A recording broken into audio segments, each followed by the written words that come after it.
प्रश्न नंबर 1, प्राथमिक स्तर पर मूल्यों की शिक्षा देने की सर्वोत्तम विधि है अध्यापक के व्यवहार में मूल्य स्थापन। प्राथमिक स्तर पर मूल्यों की शिक्षा देने की सर्वोत्तम विधि है अध्यापक के व्यवहार में मूल्य स्थापन।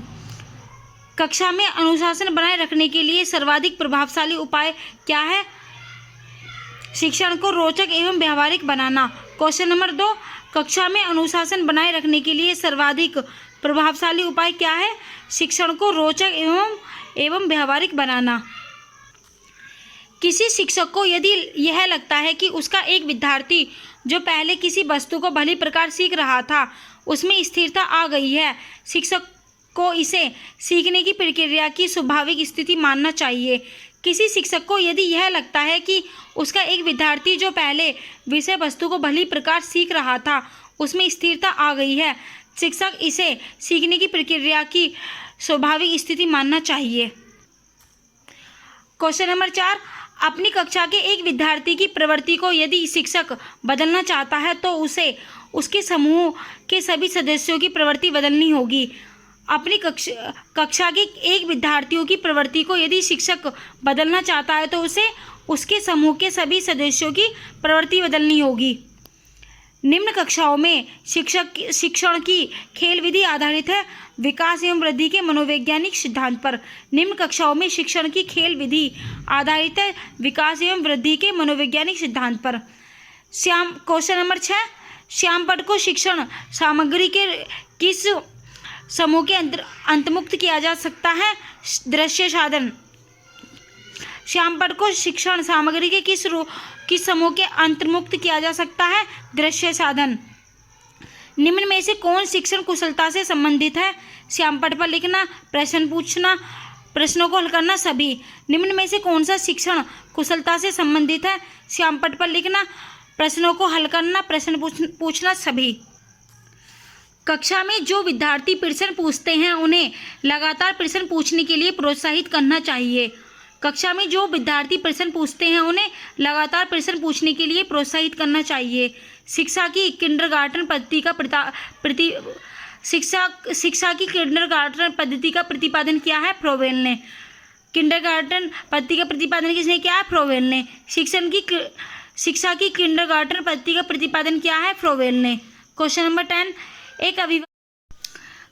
10, एक अभिभावक आपसे विद्यालय में मिलने के लिए कभी नहीं आता, आप स्वयं उससे मिलने जाएंगे। एक अध्यापक आपसे विद्यालय में मिलने के लिए कभी नहीं आता, आप स्वयं उससे मिलने जाएंगे। आप देखते हैं कि एक छात्र बुद्धिमान है, आप वह जैसे प्रगति कर सके उसे उस तरह से अनुप्रेरित करेंगे।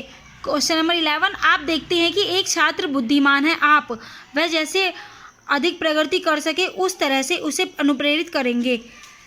क्वेश्चन नंबर 12, यदि कुछ विद्यार्थी कक्षा में अध्ययन की चित्तवृत्ति में नहीं है तो आप उन्हें उनकी रुचि अथवा आप अपने विषय के अनुसार रुचिपूर्ण चीज़ें बताएंगे। यदि कुछ विद्यार्थी कक्षा में अध्ययन की चित्तवृत्ति में नहीं है तो आप उन्हें उनकी रुचि अथवा अपने विषय के अनुसार रुचिपूर्ण चीज़ें बताएंगे। क्वेश्चन नंबर 13, को अनुप्रेरित शिक्षण के एक संकेत के रूप में विवेचित किया जा सकता है? विद्यार्थियों द्वारा प्रश्न पूछना। विद्यार्थियों द्वारा प्रश्न पूछना को अनुप्रेरित शिक्षण के एक संकेत के रूप में विवेचित किया जा सकता है। क्वेश्चन नंबर 14, कक्षा में विद्यार्थियों की रुचि बनाए रखने के लिए एक शिक्षक को उचित है प्रश्न पूछना। कक्षा में विद्यार्थियों की रुचि बनाए रखने के लिए एक शिक्षक को उचित है प्रश्न पूछना। विद्यार्थियों को विद्यालय में खेलना क्यों उचित है? यह सहयोग एवं संतुलन का विकास करेगा। विद्यार्थियों को विद्यालयों में खेलना क्यों उचित है? यह सहयोग एवं संतुलन का विकास करेगा। क्वेश्चन नंबर 16, एक शिक्षक के लिए सबसे महत्वपूर्ण क्या है? विद्यार्थियों की कठिनाई को दूर करना। एक शिक्षक के लिए सबसे महत्वपूर्ण क्या है? विद्यार्थियों की कठिनाई को दूर करना। आप एक अतिसक्रिय बालक को कैसे सही दिशा में लाएंगे? उसे श्यामपट्ट आदि साफ करने का काम देंगे। आप एक अतिसक्रिय बालक को कैसे सही दिशा में लाएंगे? उसे श्यामपट्ट आदि साफ करने का काम देंगे। क्वेश्चन नंबर 18, आपको अपनी कक्षा में 2 मंदबुद्धि बच्चों को बैठाने के लिए बोला गया है। आप ऐसे विद्यार्थियों को सिखाने की तकनीक सिखाएंगे। आपको अपनी कक्षा में 2 मंदबुद्धि बच्चों को बैठाने के लिए बोला गया है। आप ऐसे विद्यार्थियों को सीखने की तकनीक सिखाएंगे। क्वेश्चन नंबर 19, एक शिक्षक को साधन संपन्न होना चाहिए। इसका अर्थ है उनको अपने विद्यार्थियों की समस्याओं को हल करने का पर्याप्त ज्ञान होना चाहिए। एक शिक्षक को साधन संपन्न होना चाहिए, इसका अर्थ है कि उनको अपने विद्यार्थियों की समस्याओं को हल करने का पर्याप्त ज्ञान होना चाहिए। क्वेश्चन नंबर 20, निम्न में से कौन सा कथन शिक्षण के बारे में सत्य नहीं है? सत्य नहीं है, निगेटिव पूछा है कि शिक्षण अनुवेशन है, ये नहीं है। शिक्षण में सुधार किया जा सकता है, ये भी पॉजिटिव है। शिक्षण औपचारिक एवं अनौपचारिक है, ये भी पॉजिटिव है। शिक्षण विज्ञान के साथ साथ कला भी है, ये भी पॉजिटिव है। शिक्षण अनुवेशन है, ये निगेटिव है और निगेटिव पूछा है। क्वेश्चन नंबर 21, आप एक कक्षा में शिक्षक के तौर पर छात्रों को प्रेरित करते हैं। निर्देश निर्धारित कर, श्यामपट्ट का प्रयोग कर, दृष्टांत उदाहरण के द्वारा, छात्रों का सक्रिय भागीदारी द्वारा, सभी के द्वारा। निम्न में से क्या एक शिक्षण की विशेषता नहीं है? निगेटिव पूछा है इसमें भी कि शिक्षण एक प्रयोगात्मक मनोविज्ञान नहीं है, ये नहीं है। शिक्षण शिक्षा के उद्देश्यों को प्राप्त करने का साधन है, ये भी पॉजिटिव है। शिक्षण कला तथा विज्ञान दोनों है, ये भी पॉजिटिव है। शिक्षण शिक्षक तथा शिक्षार्थियों के बीच की कड़ी है, ये भी पॉजिटिव है। शिक्षण एवं प्रयोगात्मक मनोविज्ञान नहीं है, ये निगेटिव है। क्वेश्चन नंबर 23, शिक्षण अधिगमन की प्रक्रिया में बच्चों के ज्ञानार्जन का मुख्य तरीका है करके सीखना या अवलोकन, अनुकरण द्वारा अधिगमन, अनुभव द्वारा अधिगमन, सभी। निम्न में से कौन शिक्षण कौशल से संबंधित है? श्यामपट्ट पर लिखना, प्रश्न पूछना, प्रश्नों को हल करना, सभी। शिक्षा का महत्वपूर्ण उद्देश्य है ज्ञानात्मक उद्देश्य, क्रियात्मक उद्देश्य, भावात्मक उद्देश्य, सभी।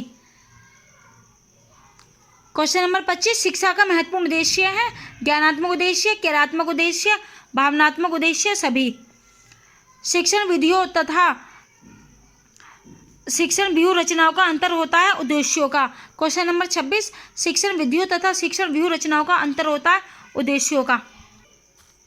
क्वेश्चन नंबर 27, शिक्षण के क्रियात्मक उद्देश्यों को पूरा करने के लिए पाठ्यक्रम में किस पर जोर दिया जाता है? क्रिया एवं प्रयोग पर। शिक्षण के क्रियात्मक उद्देश्यों को पूरा करने के लिए पाठ्यक्रम में किस पर जोर दिया जाता है? क्रिया एवं प्रयोग पर। क्वेश्चन नंबर 28, एक शिक्षक को बच्चों को सिखाते समय निम्नलिखित में से किस पर ध्यान देना चाहिए?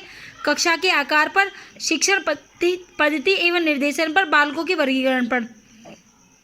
एक शिक्षक को बच्चों को सिखाते समय निम्नलिखित में से किस पर ध्यान देना चाहिए? कक्षा के आकार पर, शिक्षण पद्धति एवं निर्देशन पर, बालकों के वर्गीकरण पर, सभी पर। क्वेश्चन नंबर 29, प्राथमिक स्तर पर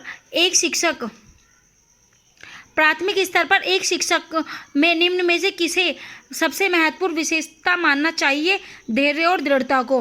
प्राथमिक स्तर पर एक शिक्षक में धैर्य और दृढ़ता होना सबसे महत्वपूर्ण है। क्वेश्चन नंबर 30, शिक्षण अधिगमन प्रक्रिया में व्यक्तिगत रूप से ध्यान देना महत्वपूर्ण है क्योंकि बच्चों की विकास दर भिन्न होती है और वे भिन्न तरीकों से सीख सकते हैं।